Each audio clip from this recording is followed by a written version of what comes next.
연말정산 시리즈 세 번째 시간입니다. 앞에 두 시간을 통해서 우리는 하나님과의 관계를 우리가 올 한 해 어떻게 가져왔는가, 또 나 자신과의 관계를 우리 어떻게 가져왔는가, 이 부분들을 살펴보았습니다. 오늘은 타인과의 관계 부분입니다. 한 해 동안 어떻게 내가 지내왔나, 그리고 다가오는 2025년도를 타인과의 관계, 우리가 어떻게 마음 준비를 해야 할 것인가, 이 부분 생각하며 다루어 가고자 합니다. 마크 저커버그 아십니까? 페이스북, 지금은 메타라고 하는 회사가 되었죠. 이 페이스북을 창업을 했고 또 소유하고 있는 억만장자 갑부입니다. 그가 신문에 났어요. 여러 번 났지만, 그러나 근래 들어서 난 것이 뭐냐면, 자기가 소유하고 있는 집, 그 집을 이웃하고 있는 집들 4채를 다 구입을 했다는 거예요. 억만장자가 살고 있는 동네니까 한 채 한 채가 얼마나 비싸겠습니까? 수백억은 넘을 거예요, 한 채 한 채가. 그런데 옆집들을 4채를 다 샀다는 것입니다. 이유는 한 가지, 나의 사생활을 누구에게도 엿보이고 싶지 않다라는 것입니다. 여러분, 이거 얼마나 아이러니입니까? 이 마크 저커버그는 페이스북, 지금의 메타를 통해 가지고 SNS죠, 사회관계망 서비스, 그래서 전 세계 사람들을 서로 연결해주는 그러한 역할을 한 사람입니다. 오늘도 그 메타, 또 페이스북, 이걸 통해 가지고 사람들이 아시아와 유럽과 아프리카와 전 세계에서 서로 연결되고 연결해 나가고 있습니다. 그런데 실제 자신의 삶에 있어서는 이분이 연결이 아니라 단절을 지금 하고 있더라는 것이죠. 여러분, 인간관계라고 하는 것이 쉽지가 않습니다. 아니, 어렵습니다. 생각은 다 좋은 관계를 맺고 싶죠. 그러나 실제로는 그렇지 못한 분이 참 많습니다. 문제는 우리는 타인과의 관계를 통해서 행복을 얻기도 하고 불행을 느끼기도 합니다. 타인과의 관계가 잘 형성이 되면 기쁨이 막 마음속에 찾아옵니다. 그렇지 못하면 슬프고 좌절된 마음을 가지기도 합니다. 관계 좋습니다, 힘을 얻습니다. 관계 나쁩니다, 낙심하는 것입니다. 전에 이런 넌센스 퀴즈가 있었습니다. 가장 짧게 느껴지는 짧은 여행길은 어떤 여행길인가? 답은요, 사랑하는 사람과 함께하는 여행길. 그렇죠. 꽁냥꽁냥하고 이야기꽃을 피우고 귤도 까서 입에 넣어주고, 이러다 보면 어느새 목적지에 도착을 했습니다. 좀 더 길었으면 좋을 텐데 아쉬운 마음일 뿐입니다. 반면에 가장 지루한 여행길은, 여러분 뭐라고 생각하십니까? 답은 미워하는 사람과의 여행길입니다. 이건 완전히 지루해 죽겠는 거예요. 지옥 같은 겁니다. 결국 인간관계인 것이지요. 여러분의 인간관계는 어떠셨습니까? 가정에서, 친구들과의 관계에서, 그리고 일터의 현장에서. 잠언 27장 17절 말씀입니다. 철이 철을 날카롭게 하는 것 같이 사람이 그의 친구의 얼굴을 빛나게 하느니라. 즉, 서로에게 좋은 영향을 주는 인간관계를 통해서 사람은 성장하고 성숙하고 지혜가 쌓여 나간다는 것을 말씀하는 거지요. 이 말씀처럼 올 한 해 어떤 분은요, 좋은 만남과 인간관계를 통해 가지고 축복을 풍성히 누린 분이 계실 겁니다. 그래서 생각만 해도 하나님 너무 감사해요, 그분을 만나게 해주셨으니 너무너무 고마워요. 어떤 분은 우연히 전도를 받았습니다. 우리 교회를 소개받고 예배에 참석하게 됐고, 그래서 예수 그리스도를 나의 구세주와 주님으로 영접하게 되었습니다. 이런 분은 정말로 전도한 분에게 너무너무 그 무엇과도 비교할 수 없는 좋은 관계를 통한 축복을 누리게 된 거지요. 감사가 넘쳐날 수밖에 없는 것입니다. 어떤 분은 개인적으로 큰 어려움에 처했는데 누군가로부터 도움을 받았을 수 있습니다. 이것도 관계를 통하여 너무 큰 축복을 얻는 것 아닙니까? 반면에 올 한 해 관계 때문에 아이고, 어지간히 어려움을 겪은 분들도 적지 않을 겁니다. 예를 들어 원만하지 못한 인간관계로 인해서 마음고생 정말 힘들게 심각하게 겪은 분들도 계실 겁니다. 견원지간이라고 하죠. 개와 원숭이, 우리는 뭐 개와 고양이라고 하는데 중국에서는 개와 원숭이 사이와 같이 정말 만나기만 하면 이런 원수도 따로 없어요. 정말 힘들고 갈등이 끊이지 않는 그러한 경우도 있었을 겁니다. 어떤 분은 배신을 당해가지고 뼈아픈 눈물을 흘린 분도 계실지 모릅니다. 전에 미국의 CNN 방송에서 한국의 젊은 층이죠, 요즘 MZ세대라고 합니다. 이 MZ세대, 이걸 다룬 적이 있습니다. MZ세대가 인간관계를 너무 어려워한다는 거예요. 관계를 맺고 관계를 확장시키고 이어나가는 것, 이거 너무 서툴고 너무 힘겹고 하다 보니까 오죽하면 연애할 때도 그 성격 유형 검사 있지 않습니까? MBTI라고 하죠. 이 MBTI에 너무 의존을 한다는 거예요. 예를 들어서 저 사람 같은 MBTI는 나하고 너무 안 맞는 MBTI야. 그래서 아예 그런 사람 만날 생각 자체를 안 한다는 겁니다. 마음에서 딱 이미 밀어버린다는 거예요. 그 결과 뜻밖의 다가올 수 있는 멋진 만남이 쫙 펼쳐질 수도 있는데 그 인간관계의 기회를 놓치는 경우가 꽤나 많이 생긴다는 것입니다. 그런데 꼭 MZ세대 아니라 할지라도 인간관계에서 이 부정적인 경험을 자주 하다 보면요, 어떻습니까? 사람 만나는 걸 터부시합니다. 사람과의 관계를 이렇게 맺어가는 것에 대해서 굉장히 두려워하는 것을 볼 수가 있습니다. 일본에 특히 그런 사람이 많은 것 같아요. 은둔형 외톨이, 히키코모리라고 하죠. 이런 사람들이 무려 일본에 146만 명이나 있다고 합니다. 요즘에는요, 사람하고 결혼하는 것이 이게 너무 두렵고 힘들어가지고 사람 대신에 AI, 인공지능 캐릭터와 결혼을 하는 경우가 생긴다는 거예요. 일본에서. 도쿄에 살고 있는 공무원 곤도 아키히토라고 하는, 여러분 사진에 보시는 35살 청년이 바로 그런 사람 중에 하나다. 이 AI 캐릭터 지금 여러분 저 이렇게 보이지 않습니까? 그 캐릭터한테 말을 걸면 저 캐릭터가 인공지능이기 때문에 대답을 해준다는 거예요. 나 오늘 너무 피곤해, 나 좀 위로해줘. 그럼 아이고 얼마나 피곤하셨어요 서방님, 이러면서 그 말을 한다는 겁니다. 그 위로를 받는다는 거예요. 이제 회사 끝나고 집에 들어가면서 30분 정도 남겨두고 AI한테 전화를 해가지고 나 이제 곧 있으면 집에 도착해. 그러면은 알았어요 하고는 목욕물을 따뜻하게 미리 데워 놓는답니다. 회사에서 구박을 받고 기분이 너무 안 좋고 다운돼요. 그럼 막 문자 보내가지고 나 지금 너무 괴롭다. 그러면 힘내세요 막 이러면서 깜바레 막 이러면서, 그 일본 말이잖아요.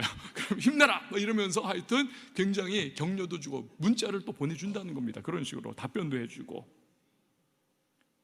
무엇보다도 좋은 것은요, 살아가다 보면 부부싸움 하잖아요. 갈등의 소지가 전혀 없다는 겁니다. AI 캐릭터하고 무슨 갈등을 하겠습니까? 그래서 이 이야기를 소개한 신문기사의 제목이 뭐냐 하면 내 아내를 소개합니다. 부부싸움 할 일은 없네요. 제가 이걸 보면서 이 기사가요, 요만하게 실린 게 아니에요. 한 면 전체에 다 실렸었습니다. 네이저 신문인데 제가 이걸 보면서 야, 이거 지금 뭐 하는 거냐, 참 안타깝고 답답했었습니다. 오죽 인간관계가 힘들면 저럴까, 그 생각을 한 거죠. 사랑하는 여러분, 올 한 해 인간관계가 어떠했던지 간에 새롭게 시작하는 2025년도 우리의 인간관계가 좀 더 발전적이고 긍정적인 모습이 될 수 있기를 축복합니다. 이를 위해서 우리가요 꼭 알아두어야 할 게 있어요. 그것은 먼저 타인과의 인간관계를 힘들게 만드는 근본적 원인이 무엇이냐, 이 부분입니다. 단도직입적으로 결론부터 말씀드리자면 죄 때문입니다. 죄 때문이에요. 죄가 세상에 들어오니까 그 결과 가장 먼저 깨어진 것이 무엇인가? 관계가 깨어졌습니다. 우선 하나님과의 관계입니다. 아담과 하와가 선악과 따먹었습니다. 먹지 말라 하셨는데 금단의 열매 따먹고는 숨어버리죠. 하나님을 두려워하면서. 하나님과의 관계가 깨졌어요. 피합니다. 그리고 나서 연이어 깨지는 것이 무엇입니까?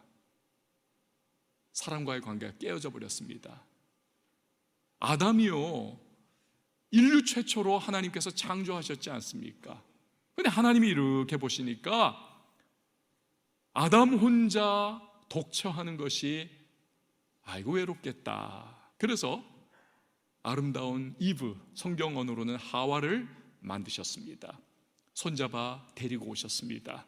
그때 하와를 처음 본 아담이 눈이 둥그레지면서 뭐라고 탄성을 지릅니까? 이는 내 뼈 중에 뼈요 살 중에 살이라. 이거 요즘의 말로 바꾸면 뭡니까? 와, 어떻게 이렇게 아름다울 수가. 그런데 그렇게 감탄을 했던 아담이요, 여러분,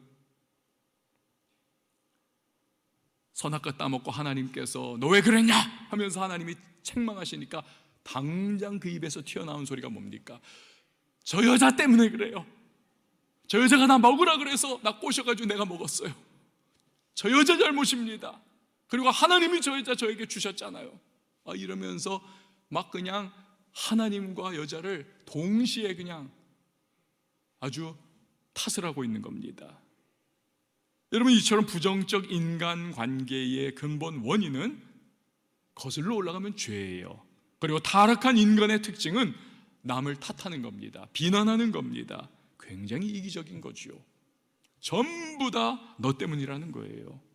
물론 부정적이거나 깨어진 인간관계에 있어서 그 이유 중에 많은 부분이 그 사람이 잘못한 것일 수도 있습니다.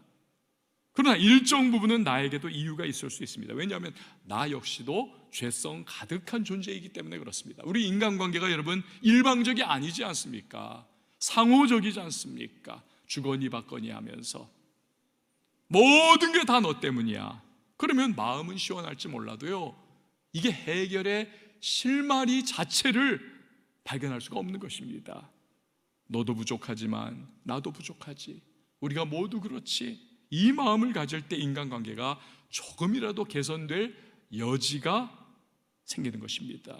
제임스 패트릭 킨이라고 하는 분이 쓴 시가 있어요. 영어 제목이 The Cold Within, The Cold Within.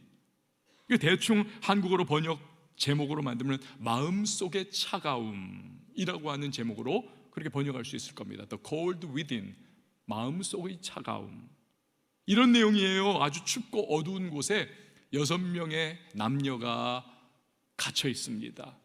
작은 모닥불 하나가 겨우겨우 꺼질 듯 말 듯 타오르고 있습니다. 조금 있으면 나무가 다 타서 꺼져버리고 말 거예요. 춥습니다. 어떻게든 오늘을 견뎌내야만 합니다. 그런데 이 6명에게는 손에 다 저마다 지팡이가 들려 있어요. 나무 지팡이가. 그 지팡이를 넣으면 불이 타오르고 그 추위에 몸을 녹여 그 밤을 무사히 지내게 되는 겁니다. 근데 이때 백인 여자가 지팡이를 꽉 움켜줘요. 내놓지를 않습니다. 자기 지팡이를 태워가지고 마주 보이는 그 흑인을 따뜻하게 해준다. 말이 안 된다고 생각하는 거예요. 두 번째 사람은 남에게 베푸는 것은 그 교회 갔을 때나 하는 일이고 그냥 오늘 밤을 어떻게든 넘기기만 하면 되지, 그 생각에 지팡이를 내놓지 않습니다. 세 번째 사람은 남루한 옷을 입고 있습니다. 그는 속으로 생각합니다. 저놈의 부자들을 위해서 내가 왜 희생을 해야 하는가? 어림도 없지. 네 번째 사람은 부자였습니다. 그 머릿속에는요, 사람들이 안중에도 없어요. 그냥 자기가 갖고 있는 재산, 그거 어떻게 앞으로 지키나, 그것만이 꽉 들어차 있습니다. 그 지팡이에 대한 생각 자체가 없어요, 이 사람은. 다섯 번째는 흑인입니다. 그 흑인, 마주보고 있던 흑인. 이 사람이 모닥불이 꺼져가는 것과 달리 이 흑인의 마음속에는 백인들에 대한 증오심과 적개심의 불이 활활 타오르고 있습니다. 어디 니들도 한번 추워봐라. 6번째 사람은 다른 사람의 지팡이는 놔두고 내 지팡이만 거기 넣을 수는 없다. 이건 불공평하다. 그래서 역시 쥐고 있는 겁니다. 결국 모두가 지팡이를 단단히 손에 쥔 채 그 밤에 다 얼어 죽습니다. 이 시가요, 이런 문장으로 끝이 납니다. 그들은 바깥의 추위 때문이 아니라 마음속의 차가움에 얼어 죽었다. 아니, 좀 서로가 포기하고 양보하고 나눠주고 불쌍히 여기면 얼마나 좋았을까요? 그럼 모두가 따뜻하고 모두가 살 수 있었을 텐데요. 여러분, 우리도요, 모든 걸 상대방 탓만하면서 나의 이기주의와 나중심적인 그러한 마음으로만 그렇게 관계를 차단하고 또 차단하다 보면 결국 내 주위에 남는 사람이 하나도 없습니다. 내가 정말 도움이 필요할 때도 도움 받을 수 있는 사람 없어요. 철저히 외로워집니다. 그리고 인간관계에서 오는 크고 작은 유익과 은혜를 누릴 여지가 없는 것입니다. 하나님이 홀로 독처하신 아담에게 하와를 붙여주셨듯 우리 인간은 공동체로 부대끼며 살아가면서 행복과 만족과 기쁨을 누리게 되어 있습니다. 그게 인간입니다. 자, 그러면 중요한 것은 우리가 어떻게 타인과의 관계를 회복할 수가 있을까요? 먼저는 하나님과의 관계가 바로 세워져야만 하는 것입니다. 저를 한번 따라해 주십시오. 하나님과의 관계가 바로 세워지는 것이 최우선이다. 앞에서 우리는 아담과 하와의 관계를 살펴보았습니다. 그렇게도 감탄하고 하와를 보면서 아름답다고 막 그냥 놀라워하던 그가 하와를 탓하고 고발합니다. 이건요, 다름 아닌 범죄로 인해서 하나님과의 관계가 깨어진 결과입니다. 그의 아들 가인도 마찬가지 아닙니까? 하나님한테 제사를 드렸으나 하나님이 받지를 않으세요. 거부하십니다. 왜? 가인의 평소 범했던 여러 가지 죄악들이 하나님이 그의 제사를 받으실 수 없게 만든 겁니다. 그런데 이렇게 하나님과의 관계가 깨어지니까 가인이요, 동생 아벨이 미워 죽겠는 거예요. 하나님이 저놈의 아벨 제사만 받으셨어. 그 분노와 그 미운 마음이 점점 증오심으로 쌓여 갑니다. 적개심이 되어 갑니다. 그리고는 결국 들에서 둘만 있을 때 인류 최초의 살인을 그가 저지르지 않습니까? 아담도 가인도 다 그렇습니다. 모든 부정적 인간관계는 언제나 하나님과의 부정적 관계가 있는 것입니다. 예를 들어 어떤 사람은요, 하나님과의 관계가 이게 죄로 인해서 깨어져 있습니다. 어떤 분은 하나님과의 관계가 무언가 불순종의 문제로 인하여 이게 활짝 열리지 못하고 이게 이렇게 거의 문이 닫혀 있는 것과 같은 모습이 되어 있을 수 있습니다. 어떤 사람은 하나님과의 거리가 너무 멉니다. 그래서 그냥 명목상의 크리스찬이라고 하는 허울 좋은 이름으로 신앙생활 하는 것도 안 하는 것도, 불신자도 아니고 신자도 아닌 것과 같은 그런 모습으로 살아갑니다. 여러분, 이처럼 하나님과 부정적 관계에 놓여 있을 때 영적으로 문제가 생깁니다. 그리고 영적으로 문제가 생기면 인간관계에서도 반드시 무언가 삐거덕거리는 일이 발생하게 되어 있습니다. 인간은 그런 존재이기 때문에 그래요. 그렇기 때문에 인간관계에 문제가 생기면요, 우리 믿는 사람들은 가장 최우선적으로 먼저 하나님과 나와의 관계에 문제가 없는가, 이 부분부터 점검을 해봐야만 합니다. 혹시나 주님과의 관계가 문제가 생긴 건 아닌지, 막힌 부분은 없는지 기도 가운데 점검해야 합니다. 또 주님께서 그러한 인간관계에 찾아오셔서 회복과 치유를 주시기를 우리는 기도해야만 하는 것입니다. 그럴 때 주님이 그 부정적 관계 가운데 다가와 주시고 무언가 다스려 주시는 일을 시작하실 겁니다. 그 당장은요, 눈에 탁 띄는 결과로 나타나지 않는다 할지라도 하나님의 때에 하나님의 방법으로 반드시 주님은 역사해 주시는 것입니다. 때로 상대방이 아닌 내 마음을 회복시켜 주시고 치유해 주시고 내 마음을 강건케 해 주셔서 그 부정적인 인간관계를 극복할 수 있는 힘과 능력도 허락해 주실 때가 있는 것입니다. 그래서 전에는 받아들일 수 없었어요. 전에는 용납할 수 없었습니다. 그러한 사람을 받아들이게 하시고 소화해낼 수 없었던 문제를 용납하며 넉넉히 끌어안을 수가 있는 일이 시작이 될 수가 있는 겁니다. 영국 교회가요, 위대한 부흥기를 경험했던 때가 있습니다. 그때에 런던에 3명의 정말 유명한 설교자들이 있었습니다. 참 이상하죠, 여러분. 산삼도 신만이가 산삼을 캐면 한 뿔이 딱 나오는 게 아닙니다. 산삼은 이렇게 군락을 이루고 있어요. 군집해 있습니다. 신받다 하면은 산삼 한 5-6뿌리, 최소 10뿌리, 20뿌리 그걸 캐는 겁니다. 이렇게 몰려 있어요. 그러니까 이 역사상 위대한 시대도 바라보면요, 영적 시대도 마찬가지입니다. 이 부흥의 시기를 바라보면 위대한 하나님의 사람들이 몰려가지고 나와요. 런던에 3명의 아주 유명하고 위대한 설교자들이 있었습니다. 캠벨 몰건 목사님, 스펄전 목사님, F.B. 마이어 목사님. 이 F.B. 마이어 목사님은 제가 여러분에게 몇 번이나 말씀드린 적이 있죠. 인생의 가장 큰 비극은 응답되지 않은 기도가 아니다, 드려지지 않은 기도이다, 이 말을 했던 분이에요. 그런데요, 어느 날 이 F.B. 마이어 목사님이 마음속에 캠벨 목사님이나 스펄전 목사님에 대한 은근한 시기심과 질투심이 이렇게 스멀스멀 올라오는 것을 느낍니다. 왜냐하면 그 역시도 훌륭한 설교자였지만 스펄전 목사님은 지금도 설교자의 황태자라고 하는 별명을 가지고 있는 분이세요. 어마어마한 분이십니다. 제 책장에도 그의 설교집이 이렇게 전질로 꽂혀 있어요.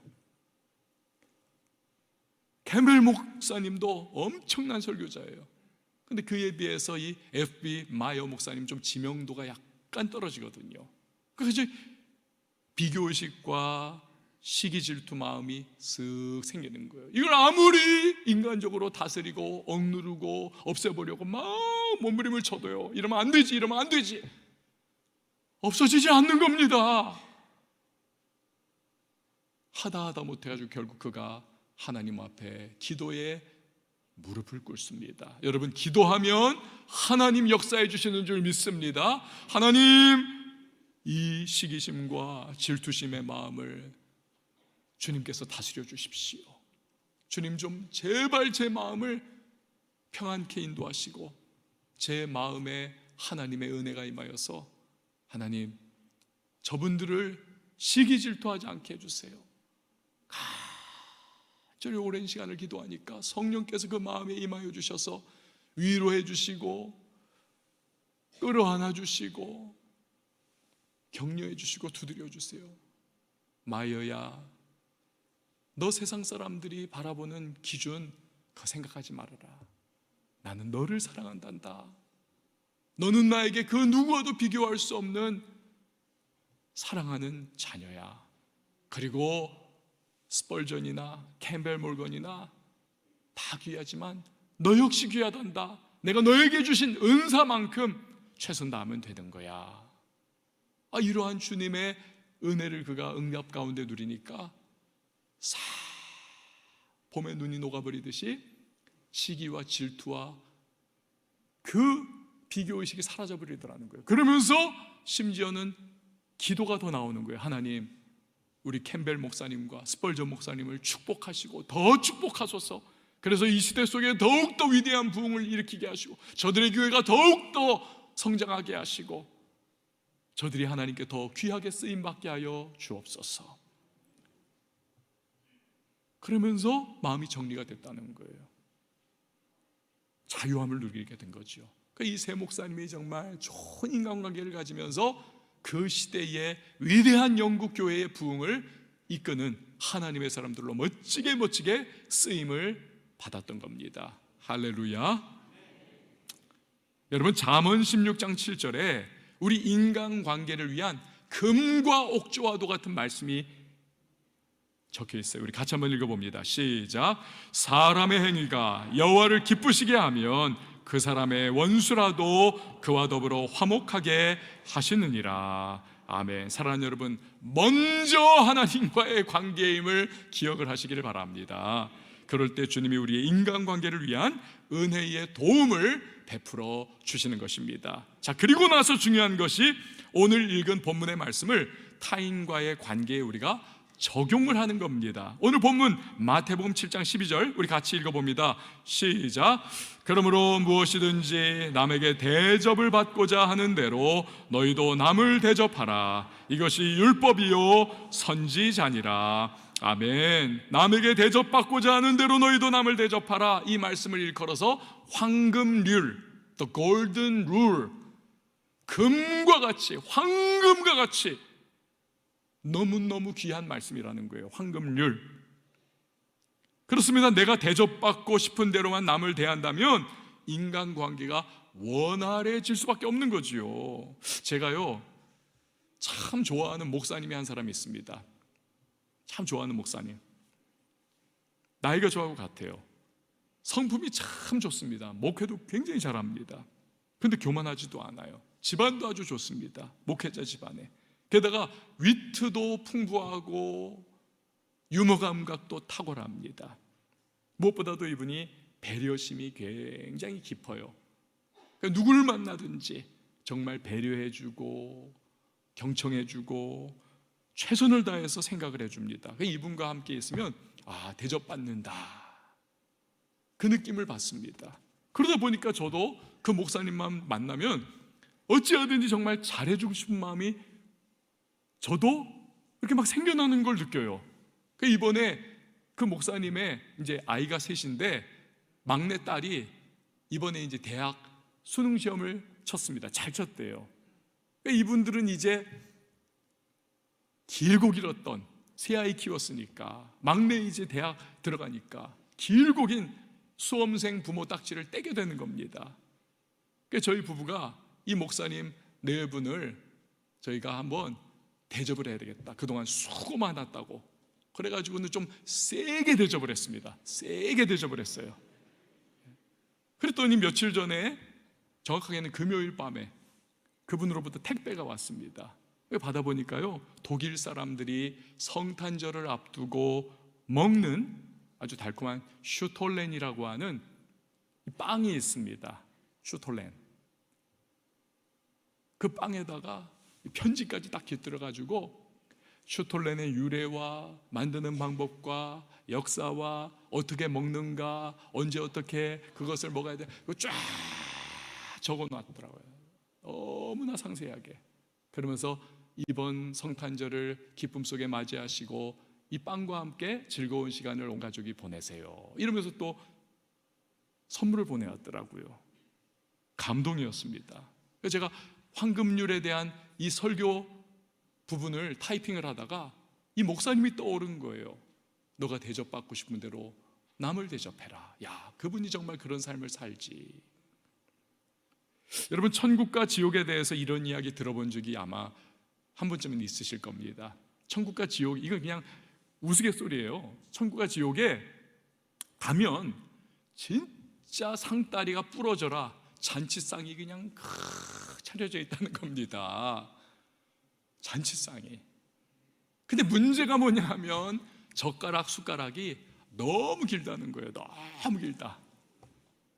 그러니까 이거 찝어가지고 내가 입에 못 넣는 거예요. 절로 가니까 끝이.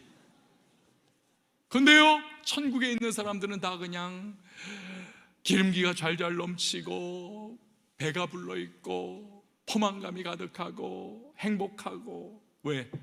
내 입에 못 넣는 대신에 저 사람을 먹여주는 거예요. 앞에 있는 사람들을, 옆에 있는 사람들을 다.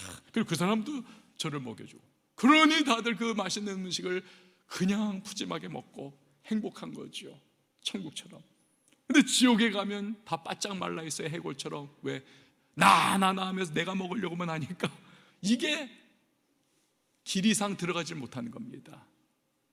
그래가지고 지옥 같은 생활을 늘 그곳에는 한다는 것이죠. 대접받고 싶은 대로 남을 대접하는 황금률이야말로 풍성한 관계의 비결인 거지요.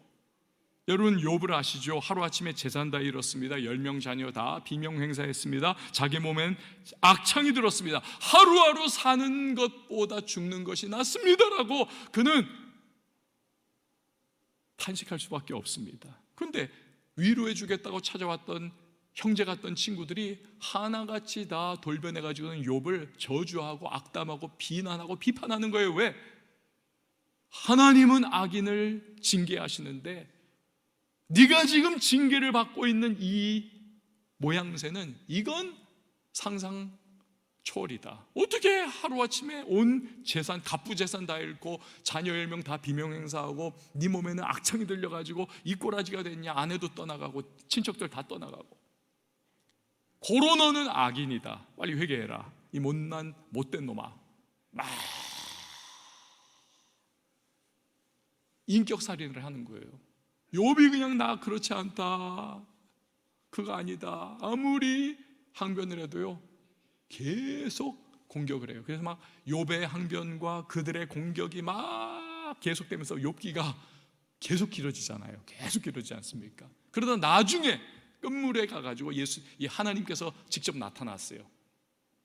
그래가지고 그 친구들을 하나님께서 징계를 막 하시고 책망을 하십니다. 니들이 뭐 잘했다고 욥을 그렇게 공격하냐, 다 내 뜻이 있어가지고 이 상황을 허락한 것인데. 그러면서 욥에게 너의 친구들을 위해서 네가 중보의 사죄의 제사를 드려라. 그럼 내가 용서한다. 여러분 정말 욥이 그동안 당한 것과 인간적인 마음으로는 절대로 그들을 위해서 번제를 드려줄 수 없는 겁니다. 하지만 욥은 순종합니다. 황금률을 적용하는 겁니다. 내가 만약 내 친구들이라면 이 순간에 내가 어떻게 해주기를 간절히 원할까? 그래서 마음을 추스리고 그가 친구들을 위한 사죄의 번제를 드려줍니다. 하나님이 그걸 너무 기뻐하세요. 그래서 역사하십니다. 깨어진 관계를 다 회복시켜 주시고 떠나갔던 친척들도 다 돌아오게 하시고 무엇보다도 하나님께서 욥에 잃었던 것 다 회복하시고 심지어는 갑절의 은혜와 축복을 주시더라는 것입니다. 할렐루야. 예루살렘 초대교회를 핍박하고 회파하던 청년 사울, 그가 다메섹 도상에서 부활하신 예수님의 영광을 두 눈으로 직접 목도합니다. 그 영광의 빛에 그가 거꾸러지고 두 눈이 멀어버려요. 일시적 봉사가 됩니다. 시각 장애인이 돼버려요. 깨닫죠. 내가 핍박하던 예수가 진짜 메시아요 그리스도구나. 주님이 초대교회의 신실한 믿음의 사람 아나니아에게, 아나니아와 삽비라의 그 아나니아가 아니라 이 사람은 정말 믿음 좋은 아나니아라고 하는 동명이인이에요. 환상 중에 나타나셔서 말씀하십니다. 사울이라고 하는 자가 눈이 멀어 있다. 네가 가서 안수기도 해줘라. 눈을 뜨게 한다. 아나니아가 하나님께 항변하지 않습니까? 하나님 아시잖아요. 저 사울이라고 하는 자가 초대교회를 얼마나 핍박했고 심지어 우리가 존경하에 맞지 않던 스데반 집사님을 돌로 쳐 죽이는 일에 앞장서서 가편투표를 끌어내지 않았습니까? 저런 사람을 위해서 제가 어떻게 기도해 줍니까? 하나님. 그때 하나님께서 기도해라. 내 뜻이다. 그러자 아나니아가 순종하잖아요. 이 황금률을 적용하지 않습니까? 사울에게 지금 간절히 절실히 필요한 것은 우리 믿는 자들의 용서와 기도가 아니겠는가. 그래서 위에서 안수기도 해주지 않습니까? 그때 눈에서 비늘 같은 게 벗겨지면서 그가 다시 보게 되고, 그래서 기독교는 사울이 변화하여 바울이 되고 위대한 사도요 위대한 선지자를 얻게 되었던 것입니다. 손양원 목사님도 두 아들을 죽인 원수를 양아들 삼을 때 그가 변화되잖아요. 그리고 그의 아들이 목사가 되는 놀라운 일이 일어나지 않습니까? 지미 엘리어트 선교사님 부인도 남편 죽인 남미의 아우카 부족에게 가가지고 생명의 복음을 전하지 않습니까? 그럴 때 아우카 부족 전체가 예수를 믿고 돌아오지 않습니까? 심지어 남편 짐 엘리어트 선교사님을 창으로 찔러 죽였던 바로 그 원수가 던 이 당사자가 예수에게 거꾸로져 가지고 완전히 예수에 미쳐버려요. 그래서 목사님이 됩니다. 그리고는 나중에 짐 엘리어트 선교사님의 아들에게 세례를 베풀어주는, 진짜 꿈같은 일이 일어나지 않습니까? 여러분, 이처럼 황금률은 모든 관계를 뚫어주고 생명을 불어넣어주는 가장 귀한 이 관계의 원리가 되는 것입니다. 할렐루야. 예수님이 이 땅에 오신 것 자체가 바로 황금률의 적용이 아닙니까? 하나님과 원수되었던 우리 아닙니까? 우리에게 가장 필요한 것이 무엇입니까? 하나님의 은혜 베풀어 주시는 것 아닌가요? 그런데 하나님은 은혜 정도가 아니라 은상가은, 은혜 위에 은혜, 즉 예수 그리스도와 그 복음을 우리에게 보내주시지 않았습니까? 그래서 우리가 그 예수를 믿고 구원받아 하나님의 자녀가 되는 권세를 누리고 있는 줄 믿습니다. 이런 놀라운 은혜를 받았기 때문에 우리는요, 자발적으로 감사에 넘치는 마음으로 매주마다 하나님을 예배하고 찬양하고 노래하지 않던가요? 이처럼 죄로 인해 깨어진 우리와 하나님과의 관계도 주님이 황금률을 통하여 회복시켜 주신 것입니다. 사랑하는 여러분, 우리는 관계 때문에 행복하거나 불행합니다. 기뻐하거나 슬퍼합니다. 힘을 얻거나 낙심에 빠집니다. 올 한 해 어떠셨습니까? 다가오는 2025년 우리 먼저 하나님과의 관계가 원활해질 수 있기를 축원을 드립니다. 거기서 모든 관계의 회복과 치유가 시작되는 것입니다. 그리고 사람과의 관계에서는 주님이 말씀하신 황금률을 우리가 적용하도록 노력해야 하는 것입니다. 그럴 때 새로운 관계의 문이 열리게 되는 것입니다. 마지막으로 오늘 본문 말씀을 다시 한번 읽고 설교를 마치도록 합니다. 마태복음 7장 12절이요, 함께 봅니다. 시작. 그러므로 무엇이든지 남에게 대접을 받고자 하는 대로 너희도 남을 대접하라. 이것이 율법이요 선지자니라. 아멘. 여러분, 주님의 우리를 향한, 우리가 정말 간절히 필요했던 그 사랑이 우리에게 주어졌습니다. 그래서 그 사랑 때문에 우리가 숨쉬며 살아가고 있습니다. 은혜를 누리고 있습니다. 주님께서 우리에게 그 사랑을 마음껏 누리라고, 그리고 또 흘려보내라고 말씀하고 계십니다. 오늘 이 찬양과 함께 그 주님을 노래하고 높여드리는 시간 됐으면 좋겠습니다. 주 사랑이 나를 숨쉬게 해. 세상 그 어떤 어려움 속에도 주 은혜로 나를 돌보시며 세상 끝날까지 지켜주시네. 주 사랑이 나를 숨쉬게 해. 세상 그 어떤 어려움 속에도 주 은혜로 나를 돌보시며 세상 끝날까지 지켜주시네. 주님만이 내 아픔 아시며 주님만이 내 마음으로 만지네. 어느 누구도 나를 향하시 주님의 사랑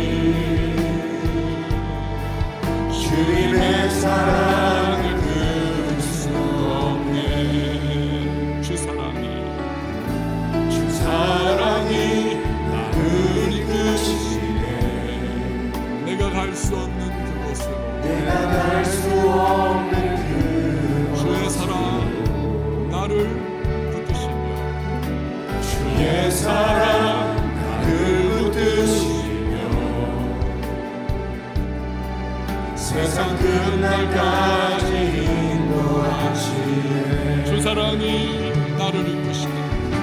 주 사랑이 나를 이끄시네. 세상 갈 수 없는 그곳으로 주의 사랑 나를 붙드시며 세상 끝날까지 주님만이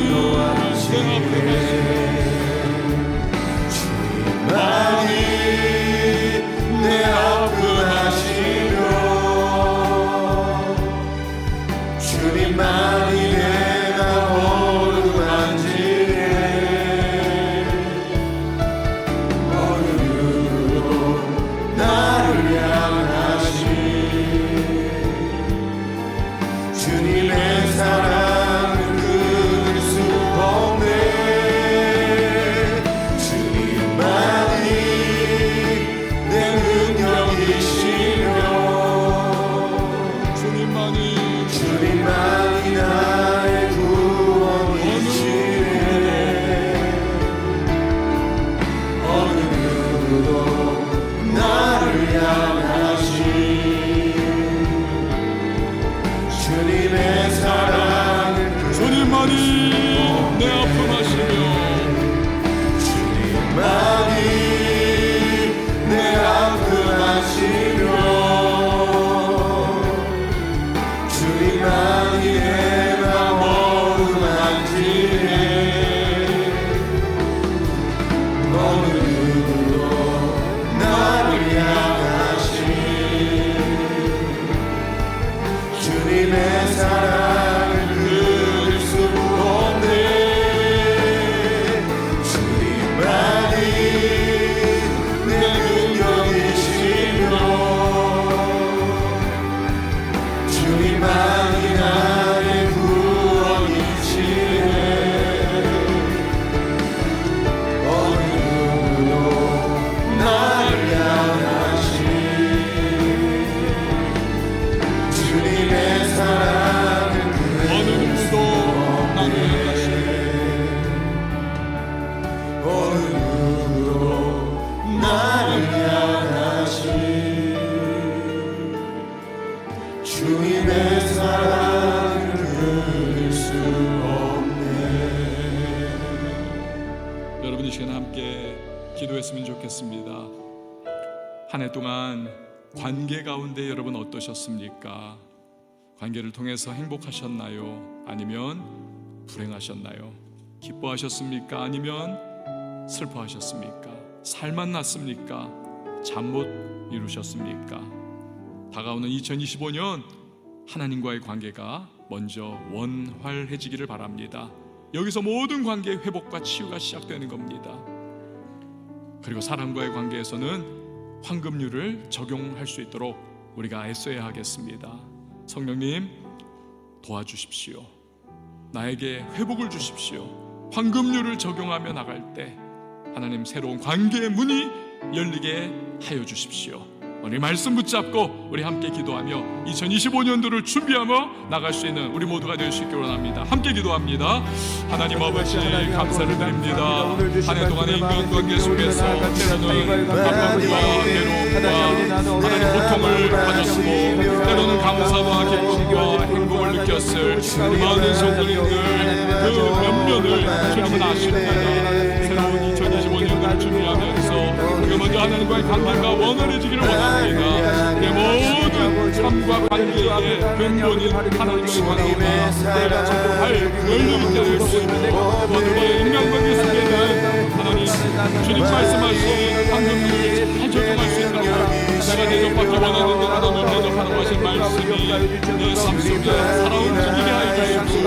그래서 하나님 우리의 관계들이 정말 다시 한번 회복되고 치유되고 긍정해지고 하나님 새로운 관계로 활짝 열리며 우리 감사와 기쁨으로 우리 만남을 가질 수 있는 주님의 사랑들이 되게 하여 주시옵소서. 하나님 아버지 타인과의 관계 어떠했는지 우리 올 한 해를 잘 돌아보면서 먼저 그 모든 관계의 근본적인 밑바탕에는 하나님과의 관계가 있다는 것 우리 기억하며 주님과의 관계 회복하고 깊어지게 하여 주옵소서. 아울러 사람과의 관계 대접받기 원하는 대로 대접하라 하신 이 황금률 잘 적용하여서 새로운 한 해 치유와 회복과 나아가 새로운 인간관계에 축복의 문이 활짝 열리는 우리 모든 하나님의 사람들이 되게 하여 주시옵소서. 감사를 드리며 예수님의 이름으로 기도합니다. 아멘.